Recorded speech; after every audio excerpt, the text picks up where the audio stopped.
Hi guys and welcome back to the channel.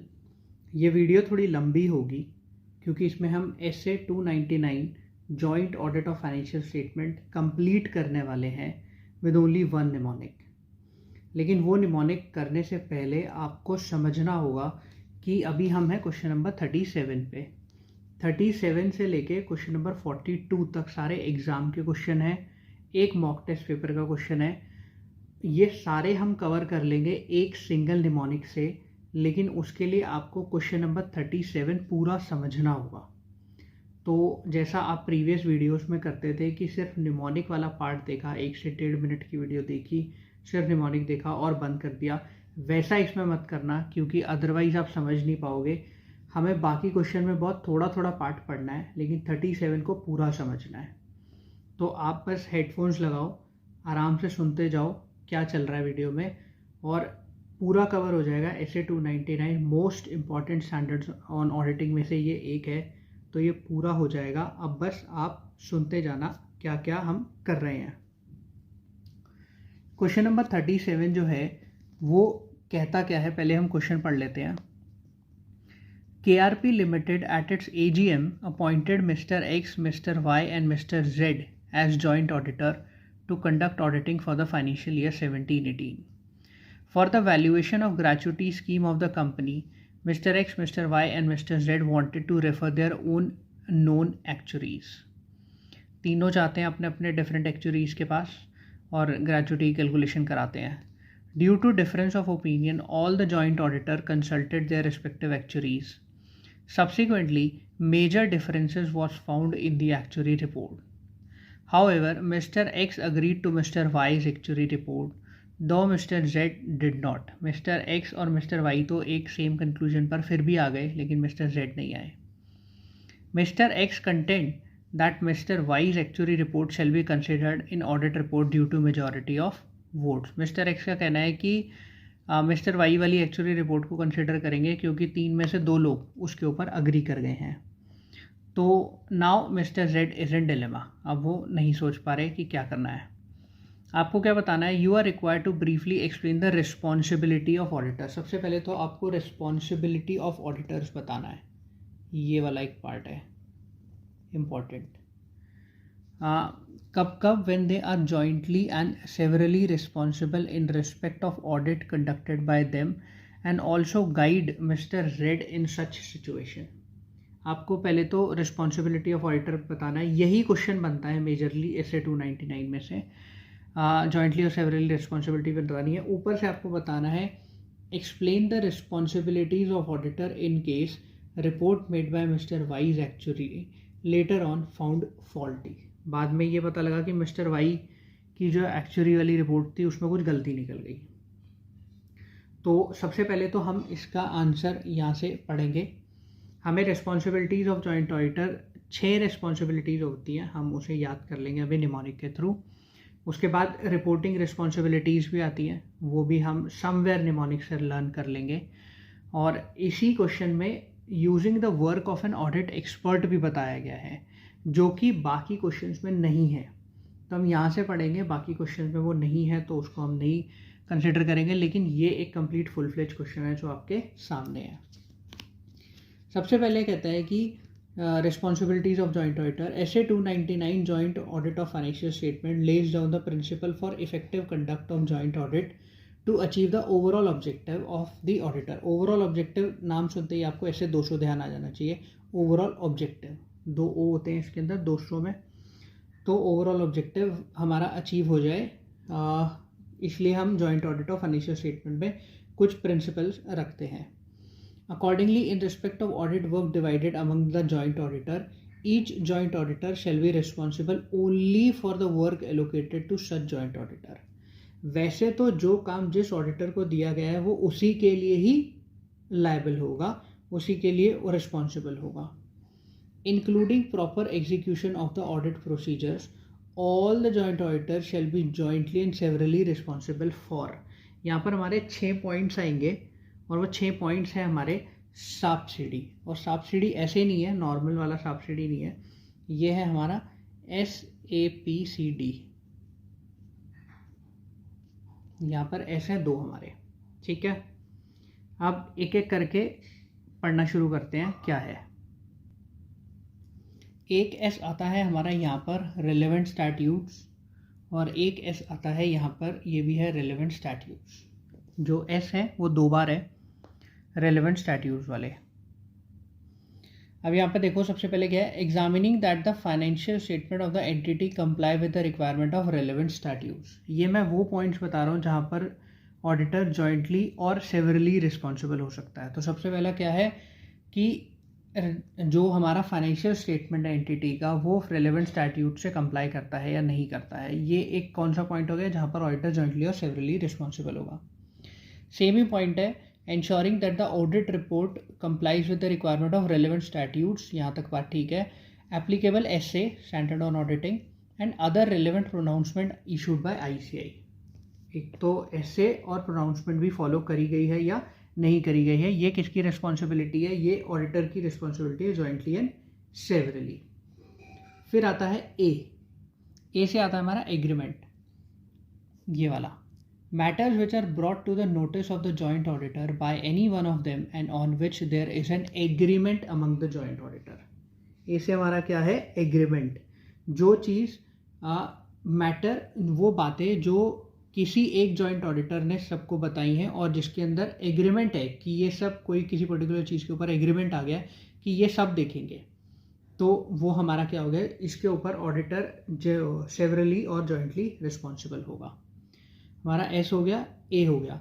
फिर आता है पी से आता है हमारा presentation and disclosure. Presentation and disclosure of the financial statement as required by the applicable FRF। इसको आप स्टैट्यूट से रिलेट कर सकते हो। रेलेवेंट स्टैट्यूट्स वाला पॉइंट, रेलेवेंट स्टैट्यूट्स हो गए, प्रेजेंटेशन डिस्क्लोजर हो गया, इन सब के ऊपर auditor jointly and severally responsible होता है। इसके बाद आता है सी से आता है हमारा कॉमन ऑडिट एरियाज। जो हमारे कॉमन ऑडिट एरियाज होते हैं, decision taken by all the joint auditor under audit planning in respect of common audit areas concerning the NTE of the audit procedure to be performed by each of the joint auditor। वो decision जो सारे joint auditors ने लिए थे planning करते time common audit areas के ऊपर, NTE हो गया जैसे concerning the NTE of audit procedure, जो कि हर जॉइंट ऑडिटर करने ही वाला है। तो ये भी हमारा क्या होगा, जिसके ऊपर ऑडिटर्स जॉइंटली और सेवरली रिस्पॉन्सिबल होगा। और डी से आता है हमारा डिवाइडेड ये अल्टीमेटली नॉट डिवाइडेड है। The audit work which is not divided among, जो काम बटा ही नहीं उसके ऊपर, तो सारे ही जॉइंट ऑडिटर लायबल होंगे, रिस्पॉन्सिबल होंगे। तो ये तो हमारी हो गई responsibilities of joint auditor. Responsibilities of joint auditor के लिए आप क्या याद रखोगे, सब्सिडी बोल दो, SAPCD। S 2 है, A 1 है, PCD एक पॉइंट है हमारे। यहाँ पर 6 पॉइंट्स हमारे कवर हो जाते हैं। ये 6 पॉइंट्स अगले हर क्वेश्चन में आपसे पूछे गए हैं, मतलब एग्जाम में जब भी क्वेश्चन बनाए ये 6 पॉइंट तो पूछे ही गए हैं। आगे चलते हैं, आगे क्या कहता है क्वेश्चन। यहाँ तक तो 6 पॉइंट हमारे हो गए। अब आगे कहता है, it shall be the responsibility of each joint auditor to determine the NTE of audit procedure to be applied in relation to the areas of work allocated to the said joint auditor. और ये responsibility हर joint auditor की होगी NTE determine करना उस audit procedure का जो भी वो अपने काम में लगाने वाला है। उसके बाद कुछ इंडिविजुअल रिस्पॉन्सिबिलिटी बताते हैं। It is the individual responsibility of each joint auditor to study and evaluate the prevailing system of internal control and assessment of risk relating to the areas of work allocated to the said joint auditor. तो individual responsibility क्या हो गई हर auditor की, कि वो study करेगा और evaluate करेगा जो भी prevailing system of internal control हो गए या रिस्क की असेसमेंट करना हो गया जो काम उसे दिया गया था। तो ये 2 चीज़ें हो गई हमारी समवेयर सेवरल रिस्पॉन्सिबिलिटी। तो ये तो बिल्कुल इंडिविजुअल रिस्पॉन्सिबिलिटी हो गई। आगे चलते हैं, आगे क्या क्वेश्चन कहता है। आगे हमने पढ़ा था कि रिपोर्टिंग रिस्पॉन्सिबिलिटी क्या हो गई अगर डिफरेंस ऑफ ओपिनियन आ जाता है। तो अब ये 4 पॉइंट है इसके अंदर कि रिपोर्टिंग रिस्पॉन्सिबिलिटी क्या होती है जब डिफरेंस ऑफ ओपिनियन आ जाता है। तो इसको आप कैसे याद रखोगे, इसको आप याद रखोगे कौन से याद रखोगे, CONS। पहले हमने क्या पढ़ा इसी क्वेश्चन में, सब्सिडी, और इसी में ही हम पढ़ रहे हैं कॉन्स के बारे में। कॉन्स कैसे करेंगे, कॉन्स एक बार देख लेते हैं। सबसे पहला क्या है,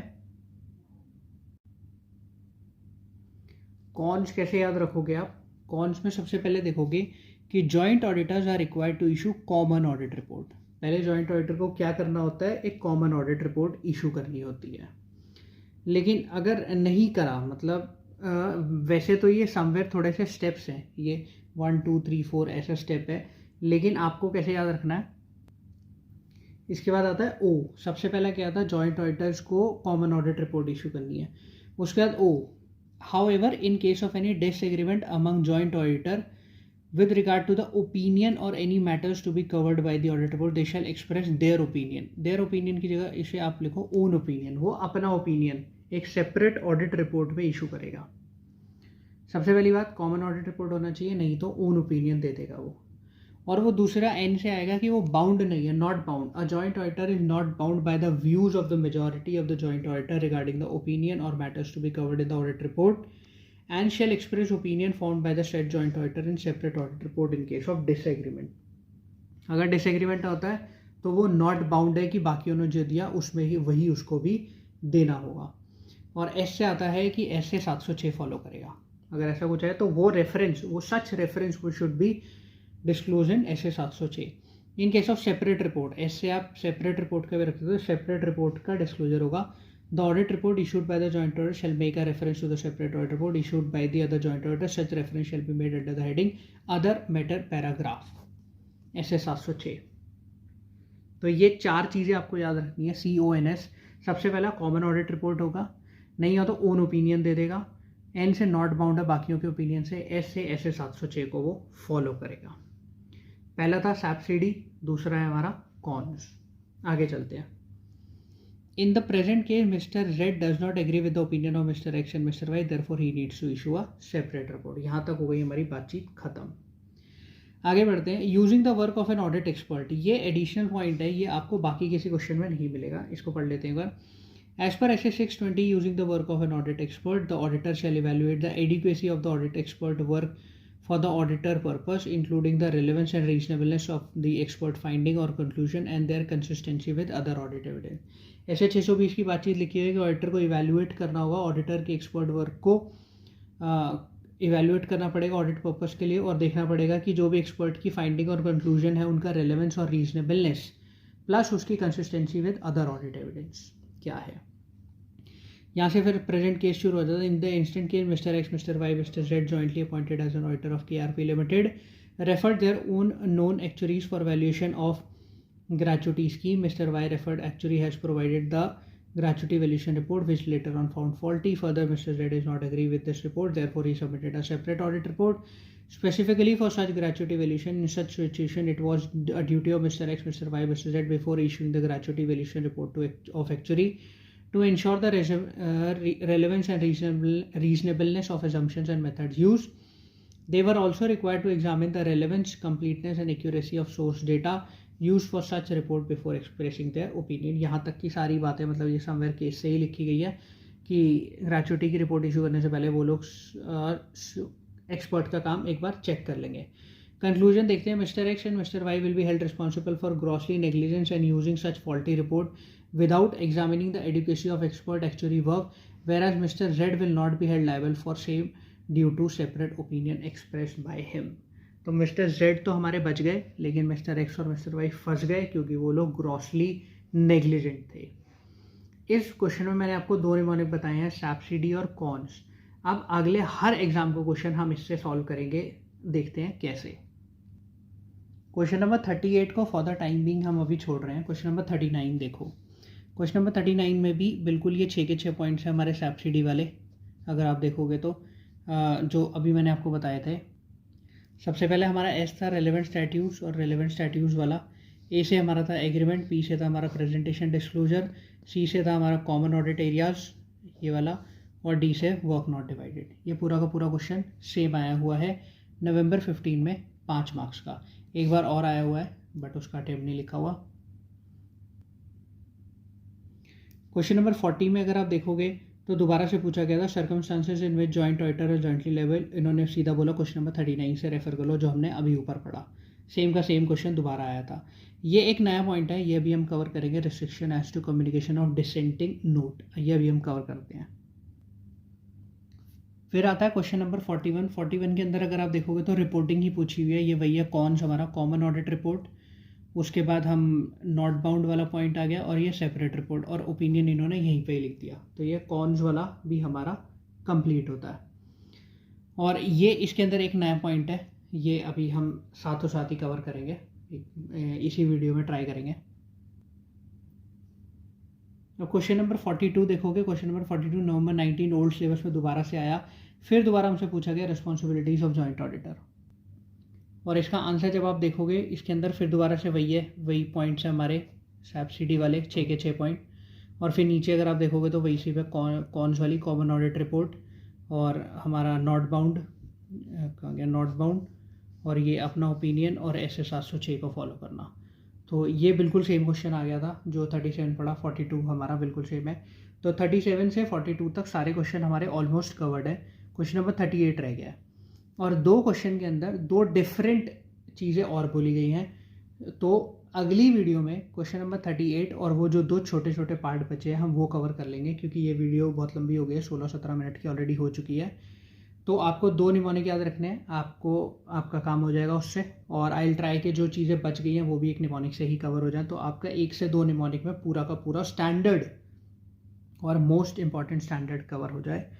so thank you so much guys for watching this video. अगर आपने वीडियो यहाँ तक देखी है, आपको निमोनिक समझ आए हैं, तो प्लीज़ वीडियो को लाइक करके जाना। अच्छा लगता है लाइक देखना, मोटिवेशन होता है मेरे लिए। So thank you so much guys for watching this video.